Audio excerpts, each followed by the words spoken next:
tutaendelea kuhakikisha vyombo vilivyopo chini ya mambo ya ndani vinahakikisha nchi yetu inakuwa salama, na pale tunapokuwa tuna matishio ya kiusalama, ni waombe wa Tanzania watuelewe. Mtu anaamua basi tu kufanya maandamano, kufanya fujo, jeshi la polisi haliwezi kukubali. Tuna suluhu kama hili, watu wanaendelea na shughuli za uzalishaji mali mtaani, alafu tunamruhusu mahabusu mmoja kwenda kusikiliza na mtaani huko kuleta fujo, maandamano ambayo hayana kibali, maandamano ambayo ushahidi upo wa wazi kwa kutishia kufanya fujo, kuvunja amani. Tuache kutumia huduma ya mahakama mtandao eti kwa sababu ya mtu mmoja. Hilo haliwezekani. Mheshimiwa Mwenyekiti, ni kama ambavyo umeona waheshimiwa wabunge, solution ya mahakama mtandao iko vizuri, na hatuwezi kuacha utaratibu wa namna hii tukaruhusu maandamano ambayo yanaenda kuharibu mali na kuhatarisha usalama wa Watanzania kwa sababu ya pressure ya watu wachache. Mimi niendelee kulielekeza jeshi la polisi kuendelea kusimamia sheria na kuhakikisha nchi yetu amani. Hata yule ambaye hataki amani, sisi tutamlazimisha kuhakikisha nchi yetu inakuwa amani na salama. Sheria huwa sio discriminatory. Tumekuwa tuna solution ya mahakama mtandao kama hivi. Inapotokea mtu yuko mahabusu au yuko ni mfungwa, sheria haitakiwi kudiscriminate kwamba mahabusu fulani au exempted kwenye huduma ya mahakama mtandao aende kwenye ule utaratibu wa kawaida wa zamani, na wakati teknolojia iliyopo haijalishi ni mfungwa wa aina gani, mwenye hadhi gani, teknolojia hii inaweza ikatoa huduma kwa mtu yeyote. Na sababu mojawapo ambazo zilipelekea kuwa na utaratibu wa huduma ya mahakama mtandao pia ni za kiusalama. Kama kuna matishio, kwa mfano wenzetu walikuwa wanasema kwenye maandamano wanaenda kukinukisha, na kwa sababu za kiusalama ikaonekana ni vizuri kesi ikasikilizwa kwa njia ya mahakama mtandao. Sasa kwa nini tuwe tuna double standard? Wengine tutumie utaratibu wa huduma ya mahakama mtandao kusikiliza, alafu mtu fulani iwe ni exception. Jeshi la polisi linapokuwa lina taarifa za kiintelijensia za wazi na zisizo wazi, na kwa mfano upande wa maandamano ya Chadema, viongozi wa Chadema na Watanzania ni mashahidi, walisema wazi wazi kwamba wanaandamana wakakinukisha.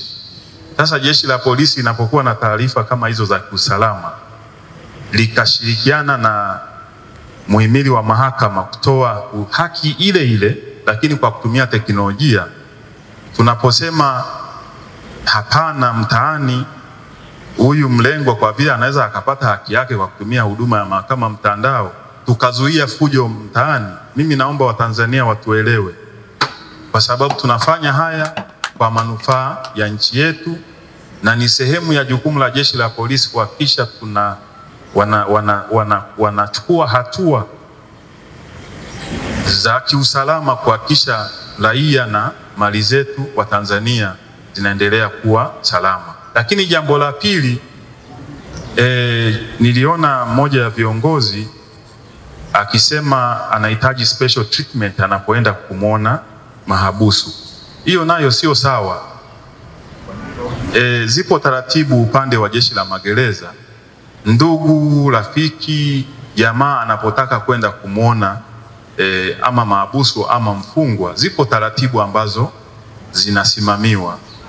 Kwa hiyo tukitaka tuwe tuna VIP treatment, na yenyewe inakuwa sio sawa, kwa sababu na yenyewe ni discriminatory.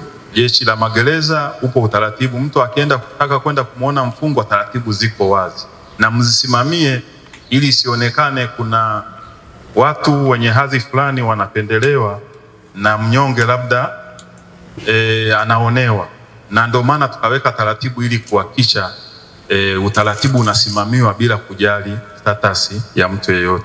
Kwa hiyo Kamishna Jenerali wa Magereza, muendelee kusimamia taratibu, mtende haki, na hivyo hivyo ndicho ninachomwagiza kamanda wa Jeshi la Polisi nchini IGP Wambura, kusimamia taratibu sheria ili kuondoa manunguniko yoyote kwa sababu ya preferential treatment. Na hii kazi hii tunayoifanya ni ya utu. Hii Mheshimiwa Waziri tuliokuja kuifanya leo au mnaoifanya Wizara ya Mambo ya Ndani na Jeshi la Magereza ni kazi ya utu, kwa sababu mtu ambaye ni mfungwa anahitaji kupata haki yake, na usipompa haki yake maanake unamdhulumu utu wake. Sasa serikali yetu chini ya rais wetu Dr. Samia Suluhu Hassan iliamua au alipoamua kuunda pia ile tume ya haki jinai ni kwa ajili ya kutekeleza utu wa watu, na tume ile ilifanya kazi yake vizuri, ilitoa mapendekezo yake, lakini pia moja ya mapendekezo ni haya tunayoshuhudia leo. Wizara yako chini ya magereza inafanyia kazi, hongereni sana. Lakini tunawashukuru mahakama kwa kuona kwamba kuna haja ya kuspeed up hii eneo la mahakama mtandao kwa kuanza kutupa makasha haya 10 ambayo wameyagharamia wao ili kuendeleza kesi hizi, kurahisisha usikilizaji wa kesi, lakini kuharakisha kesi za watu waliokupo ndani. Kwa hiyo tunashukuru sana. Session itaendelea akiwa hapa na atamuona hakimu au jaji, kama kuna mwendesha mashtaka atamuona, kama ana wakili wake pia atamuona. Kwa session itaendelea kama kawaida. Karibuni sana.